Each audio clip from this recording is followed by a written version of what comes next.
হচ্ছে AGT live 24/7। ये है AGT live 24/7। This is AGT Live 24/7.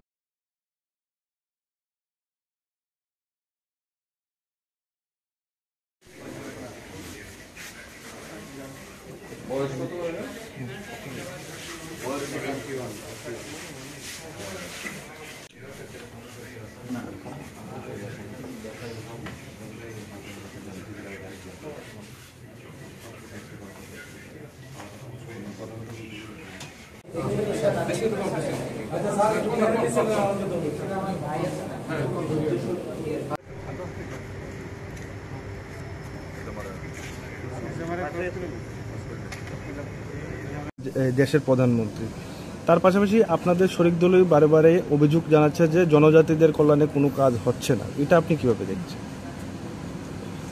না দেখুন, আমরা স্পষ্টতার সঙ্গে আমরা ক্লিয়ারিটি চাই। এই রাজ্যে কি করতে হবে, ডেভেলপ করতে হবে। আজকে জনজাতি আজকে স্বাধীনতার পর থেকে এই ত্রিপুরা রাজ্যে জনজাতিদের বিকাশের জন্য কয়টা দল আন্দোলন করেছে? জনজাতিদেরকে শিক্ষার আলো থেকে পিছিয়ে রাখা কই? আমরা তো দেখেছি বড় বড় তাবর তাবর নেতা, এই রাজ্যের মুখ্যমন্ত্রীও তো জনজাতি হয়েছিল। শিক্ষার জন্য কি ব্যবস্থা করেছে? আমাদের সরকার আসার পর আমাদের যেটা প্রায়োরিটি সেটা হলো জনজাতিদের শিক্ষার মানে তাদেরকে শিক্ষায় শিক্ষিত করা। আজকে জনজাতিরা কেন পিছিয়ে থাকবে?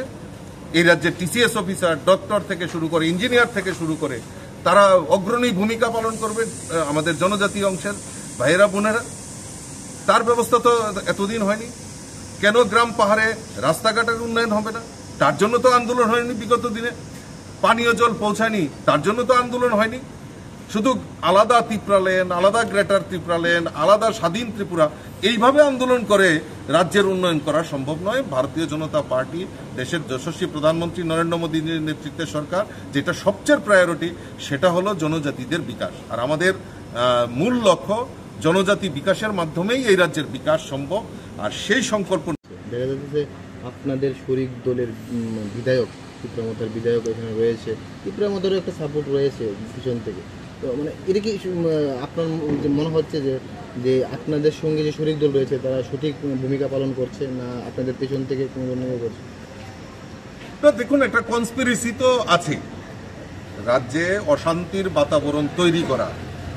যেখানে আমরা দেখেছি, আমরা বিগত দিনে এই শারদীয়া দুর্গা উৎসব, আমাদের রাজ্যের প্রধান উৎসব, জাতি জনজাতি সকল অংশের মানুষ সেখানে ইনভলভ হয়। আর এই শারদীয়া দুর্গা উৎসব একদম খুব স্মুথলি সেখানে আমরা পালন করেছি, কোনো অপ্রীতিকর ঘটনা ছাড়া। আমরা শারদীয়া যে আমাদের দীপাবলি উৎসব, এই দীপাবলি উৎসবও আমরা সেটা মানে আমরা খুব সুন্দরভাবে পালিত করেছি। জাতি জনজাতি সকল অংশের মানুষ সেখানে পার্টিসিপেশন করেছে। আর আজকে এই ষড়যন্ত্র করে আবারও রাজ্যে একটা অশান্তির বাতাবরণ, যেহেতু পূজাকে কেন্দ্র করে বা এই বিভিন্নভাবে রাজ্যে শান্তির বাতাবরণ তৈরি হয়েছে, সেটাকে বিনষ্ট করার জন্য একটা প্রয়াস চলছে। কে করেছে, কার করেছে সেটা বড় জিনিস না। বড় জিনিস হচ্ছে কারাগারের এর মধ্যে ইনভলভ, তাদের কাউকে রেহাই করা হবে না।